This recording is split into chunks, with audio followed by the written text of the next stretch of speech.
शास्त्रों में मंत्रों में बड़ी सामर्थ्य है। जब मंत्रों का ज्ञाता उस श्री विग्रह में। प्रिय भक्तजनों, स्वागत है आपका हमारे आज के इस वीडियो में। दोस्तों, आज के इस वीडियो में हम प्रेमानंद जी महाराज से जानेंगे कि जब प्राण प्रतिष्ठा के उपरांत प्रभु श्री राम जी की जो प्रतिमा स्थापित हुई थी वह दिव्य और सजीव हो गई। दिव्य और सजीव होने का क्या कारण है, तो चलिए जानते हैं प्रेमानंद जी महाराज के इस वीडियो से।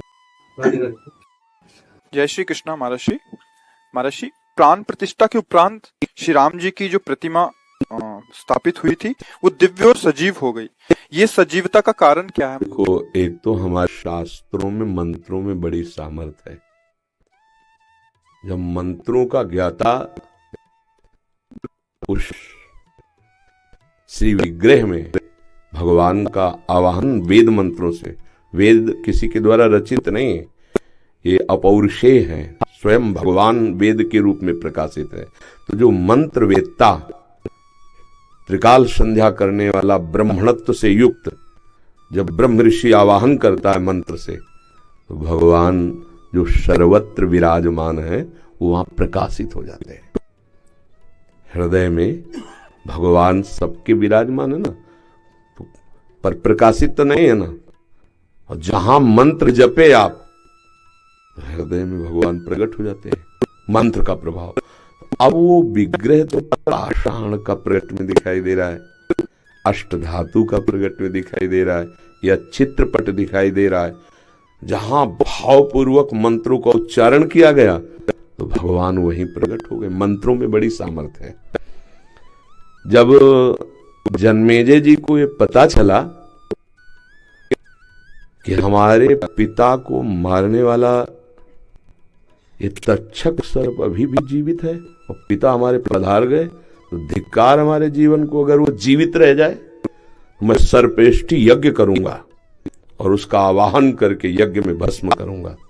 हमें मंत्रों के प्रभाव की बात बता रहे हैं तो समझ जाओगे। बड़े बड़े ब्रह्म ऋषियों ने मिलकर सर्पेष्टि यज्ञ की, उसमें सर्पों के नाम लेकर आहुति दी जाती थी। जब ये पता चला तक्षक नाग को, तो देवराज इंद्र उसके मित्र थे, तो देवराज इंद्र के सिंहासन के पावे में लिपट गया हो कि मेरी रक्षा करो। जन्मेजय जी ने कहा कि हजारों फड़ वाले सर्पों को तो भस्म होते हुए मैं मंत्र से देख रहा हूं। जे भी जिस सर्प का नाम लिया जाए स्वाहा, सीधे आके यज्ञ कुंड में भस्म हो जाए।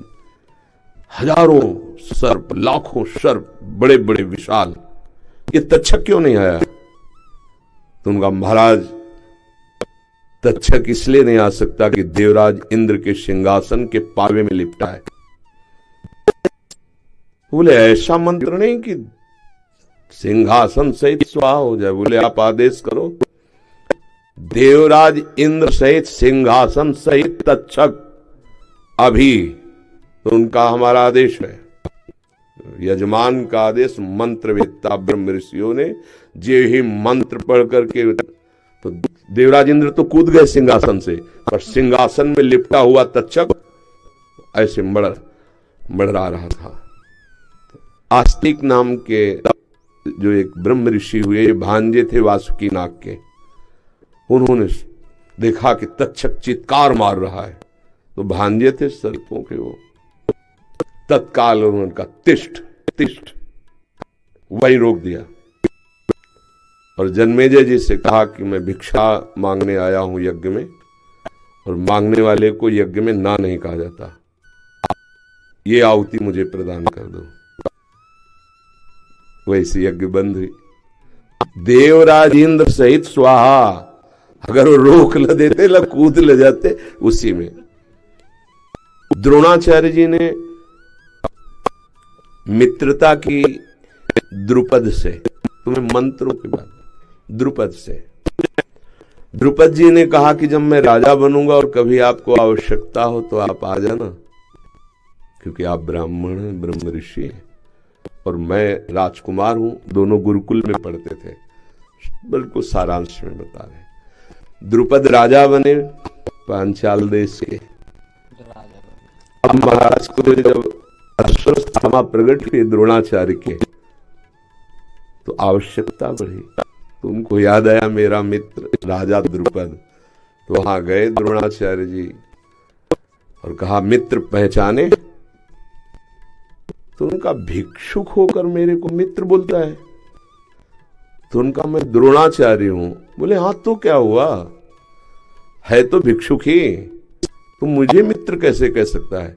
बोले गुरुकुल में हमारी आपकी मित्र, वो गुरुकुल था, इस समय मैं राज सिंहासन पर बैठा हूं और तुम बोलो क्या चाहिए, भिक्षा के रूप में ले सकते हो, मित्र कैसे बोल सकते हो?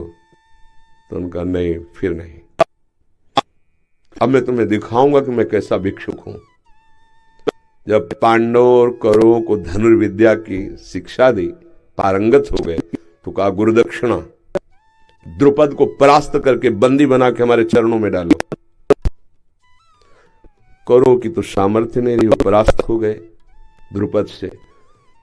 अर्जुन उनका गुरुदेव ये गुरुदक्षिणा अभी कुछ ही क्षणों में दिव्यास्त्रों के ज्ञाता और पांचों भाई केवल, कोई सेना नहीं, परास्त करके द्रुपद को बंदी बना के डाल दिया द्रोणाचार्य के चरणों में। द्रोणाचार्य जी ने कहा मित्र, आप स्वीकार करते हो मेरे मित्र? क्योंकि इस समय मैं राजा हूं, तुम परास्त पड़े हो चरणों में। तो हाथ जोड़कर खड़े हो, बोले अभी सर कटवा सकता हूं तुम्हारा, पर नहीं, मैंने तुम्हें मित्र कहा है, जाओ राज्य करो, पर भिक्षुक मत समझो। आज से आधे राज्य का कर हमारे घर भेजवाओगे और राजा तुम बनोगे। द्रुपद को बहुत अंदर क्रोध हुआ, पर स्वीकार कर लिया सब कुछ। अब वो इस बात में खोज रहे थे कोई मंत्रवेत्ता मिले जो द्रोणाचार्य का सर काटने वाला पुत्र पैदा कर सके। तो जब ऐसी बात करते तो ब्रह्म ऋषि जन ना कर देते।